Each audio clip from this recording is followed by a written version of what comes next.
Well, Doneane is here to talk about one of my favorite subjects, the benefits of red wine. That's right. Good to see you. Good to see you too. Now, I'm so amazed because you said this is homemade. It is, yes. This is one of my hobbies, cool. is making homemade wine, and we'll talk a little bit about that later. But the health benefits of red wine are very well established in medical research. Yes. There are some chemical ingredients that are found in red wine that are not found in any of the lighter wines, and it's certainly not found in distilled alcohol or beer. And these are things called polyphenols and resveratrol, which are antioxidants that actually help your body, especially the cardiovascular system. It can prevent arterial sclerosis, which is the hardening of the arteries. It can also raise your good cholesterol, lower your bad cholesterol, and also elevate your or regulate your blood pressure. Wow. Yeah. Now, is it a situation where is it better to drink wine at certain times of the day, or it doesn't really matter? I don't think it matters, but most of the research I've looked at has talked about having it in the evening, like with your evening meal or before you go to bed.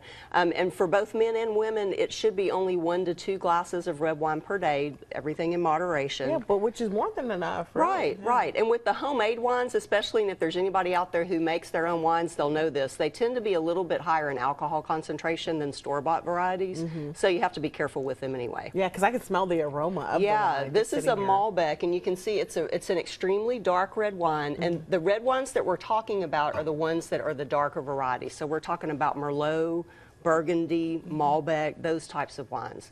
They're drunk at room temperature, and the darker the wine, the more of those great chemicals that they have in them that are good for your cardiovascular system. Okay, well that sounds great. Okay, so it's good for you, and it sounds like it's fun to make. It is fun, yeah, it really is, and you can get all of the supplies to do this. There's a couple of local places that you can get your supplies at, and then there's a big warehouse in Houston as well. So if anybody's interested in learning how to do this, they can contact me on Facebook or on my website, and I'll be glad to point them in the right direction. Okay, give us like a sneak peek of kind of some of the little things that you have to do to be able to make your own wine. Well, there's some supplies that you need. There's several different fermenting tanks and contraptions that you need to have, and then there's each of the sets of wine that you make, you can get them in a kit where all of the things that you need to put in the wine comes with it, with instructions on what to do and how long to do it. And it usually takes about 60 days to get a good batch of wine from start to finish. And that's for just about anything. That's even if you like to make the lighter wines like a Zinfandel or a Chablis. They take about 60 days. Okay, now I mean, I'm just so fascinated with this. Do you just go to the store and buy grapes, or, you know? Well, there's a couple of different ways that you can do it. There's a warehouse in Houston that has kits where the grape juice has already been extracted from the wine and it's pH balanced. And then you add the yeast to it to let it ferment and other chemicals to make it clarify. And then you can also get the grapes and you can mush them up yourself. If you really want to, do it the old-fashioned way, you can do it that way as well.